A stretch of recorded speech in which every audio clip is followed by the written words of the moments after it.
Masa pergi ke sana, saya dekat depan restoran Ali Corner, saya arwah minum mandu kereta. Dia yang bergesel dengan satu kereta. Saya tak ingat kereta dia. Kira lepas tu dia kata dia nak balik terus ke Seksyen 11. Start balik Seksyen 11 tu ada dekat 5 buah biji motor lah, dia kejar saya kan. Kira saya lari masa tu dekat Seksyen 12 jalan belakang ni. Ada satu motor tu terlanggar belakang kereta, kira accident. Kira dia tak jadi kejar dah. Lepas tu sekali dekat kompleks tu, si arwah Aminul bawa kereta, dia terpotong dia pintas kereta polis. Start tu polis dah kejar.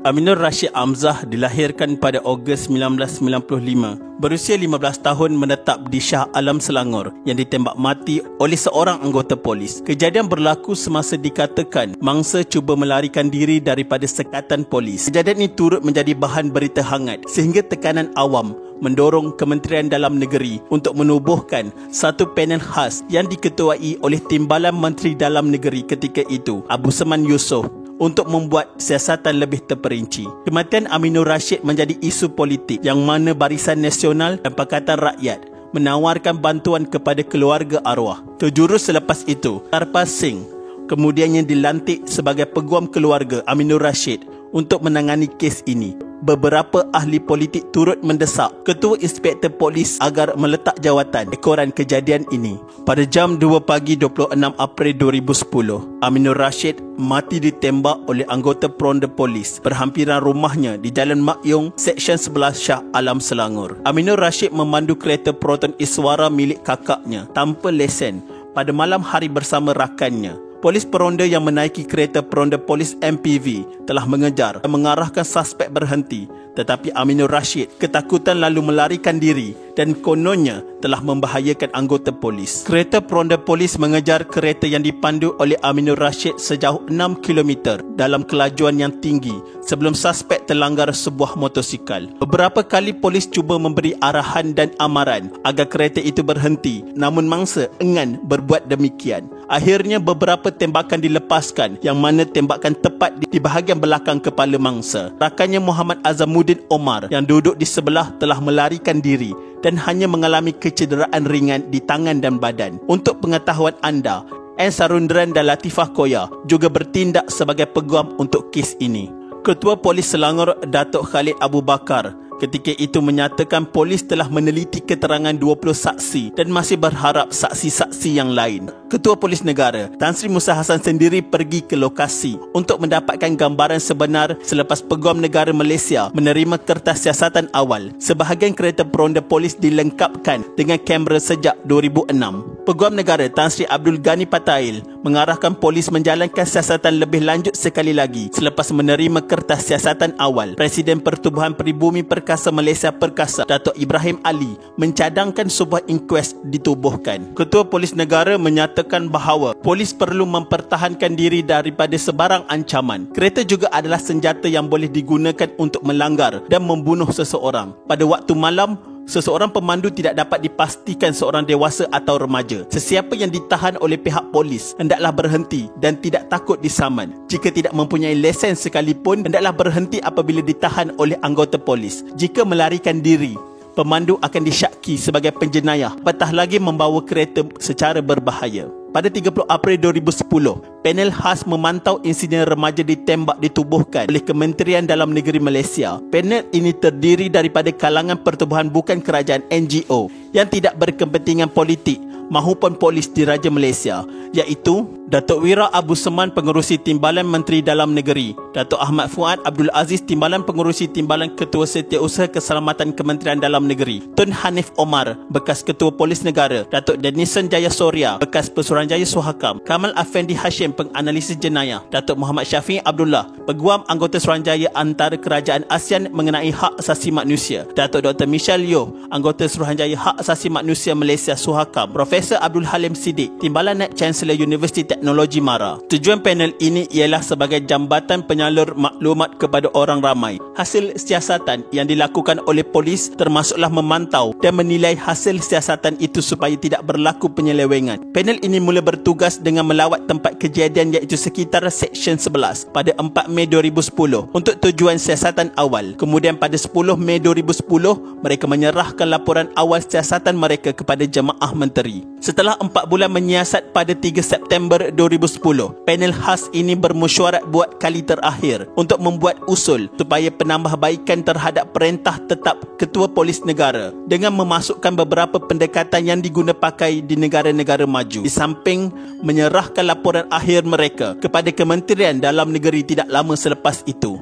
Perbicaraan kes pembunuhan Aminur Rashid Hamzah di Mahkamah Seksyen Shah Alam pada 12 Oktober 2010, yang mana Korporal Jenain Subi didakwa mengikut Seksyen 304A Kanun Kesesaan yang memperuntukkan hukuman penjara sehingga 30 tahun dan boleh dikenakan denda jika disabitkan kesalahan. Perbicaraan ini dipengerusikan oleh Hakim Mahkamah Seksyen Latifah Muhammad Tahar dengan Timbalan Pendakwa Raya Muhammad Dusuki Mokhtar sebagai pendakwa dan M. Atimulan sebagai peguam bela yang mewakili yang tertuduh. Pada hari pertama perbicaraan, Lance Corporal Ahmad Zamzami Abdul Wahab, seorang jurufoto polis, memberitahu mahkamah bahawa 2 peluru hidup dan 17 golongsong peluru adalah antara bahan-bahan yang dijumpai dan dirakam di tempat kejadian pada 26 dan 28 April. Selain itu, pada 14 Oktober, seorang saksi mengaku terdengar 10 das tembakan yang begitu dekat dengan rumahnya di Jalan Silat Gayung. Pada 21 Oktober, mahkamah diberitahu bahawa sebanyak 21 peluru telah digunakan oleh sepucuk submachine gun HK MP5A3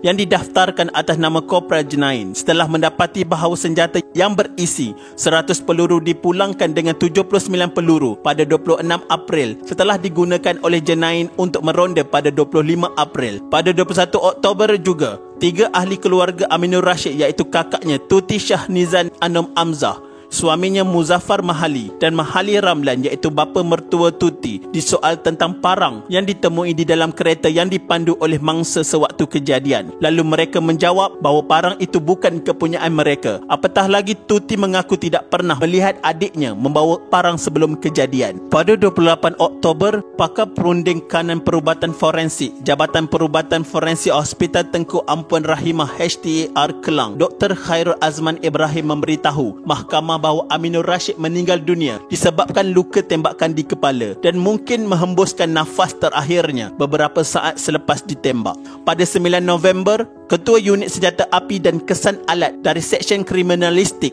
Bahagian Forensik Jabatan Kimia Syahari Desa memberitahu mahkamah bahawa sebanyak 32 lubang dan lekukan peluru ditemui pada kereta yang dipandu Aminur Rashid Hamzah. Pada hari keesokannya, Syahari mengulas bahawa tindakan menembak ke arah kereta itu mungkin sekali bertujuan memberhentikan kenderaan itu. Pada 10 November juga, Hakim Latifah Muhammad Tahar meluangkan kira-kira sejam melihat sendiri kesan tembakan dan kerosakan pada kereta Proton Iswara berwarna putih yang dipandu oleh Aminur Rashid. Pada 6 Disember, Azamuddin Omar, rakan karib Aminur Rashid dan saksi utama dalam kes kematiannya sewaktu disoal oleh Timbalan Pendakwa Raya Idham Abdul Ghani, mendakwa bahawa dirinya dipukul oleh anggota polis. Selain itu, kereta polis turut terus mengejar mereka sehingga ke stesen minyak Caltex Seksyen 11 dan beliau terdengar tembakan bertubi-tubi dan mengenai tayar belakang kereta, menyebabkan kereta yang dipandu Aminur Rashid terhoyong-hayang tapi masih dapat dikawal. Dan semasa beliau terdengar tembakan kali terakhir, ia terkena pada kepalanya menyebabkan Aminur Rashid jatuh ke atas ribanya dan beliau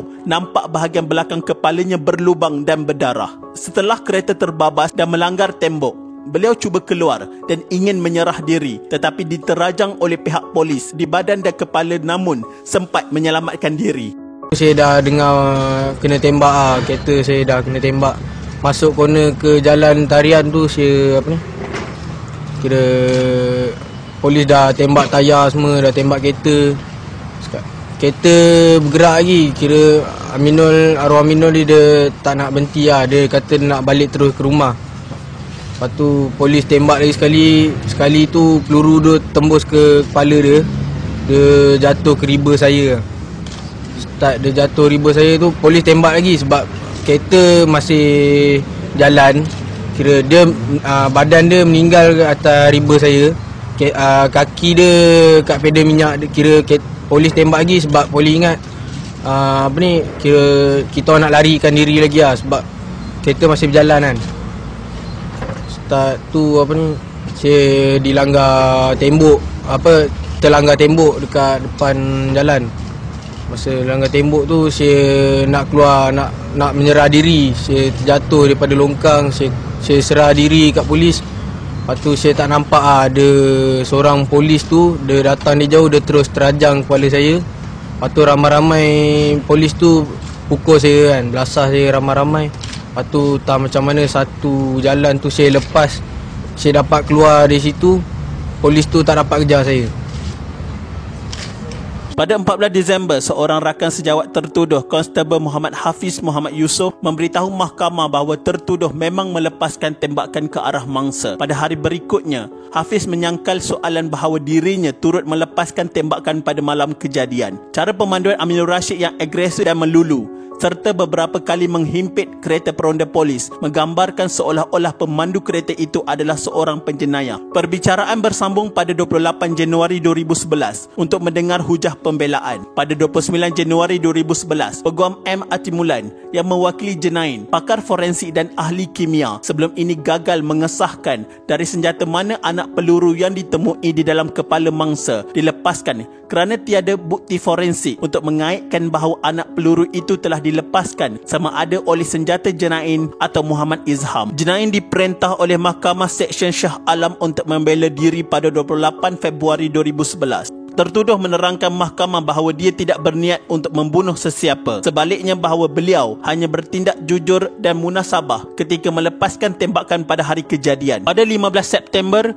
Mahkamah Seksyen Shah Alam menjatuhkan hukuman 5 tahun penjara ke atas Korporal Jenain Subi atas kesalahan menyebabkan kematian Aminur Rashid Amzah setelah diyakinkan bahawa pendakwaan telah berjaya membuktikan di luar keraguan munasabah bahawa peluru yang menyebabkan kematian pelajar sekolah itu merupakan salah satu daripada 21 peluru yang ditembak oleh Jenain daripada selarang senapang submachine gun pada malam itu. Terdapat beberapa keraguan di dalam kes ini, iaitu pertama, arwah bukan penyamun dan penjenayah. Warga Seksyen 11 mengenali beliau dan tidak akan menerima alasan sedemikian rupa dari mana pihak sekalipun. Kedua, arwah tidak cuba melanggar anggota polis seperti yang didakwa. Arwah telah ditembak semasa memandu melarikan diri dan bukan semasa mengundur kereta untuk melanggar anggota polis. Dan yang ketiga, tiada parang di dalam kereta semasa pemeriksaan polis dan bukti itu hanya rekaan semata-mata. Semoga Allahyarham Aminur Rashid Amzah ditempatkan dalam kalangan orang-orang yang beriman. Al-Fatihah. Sekian, terima kasih.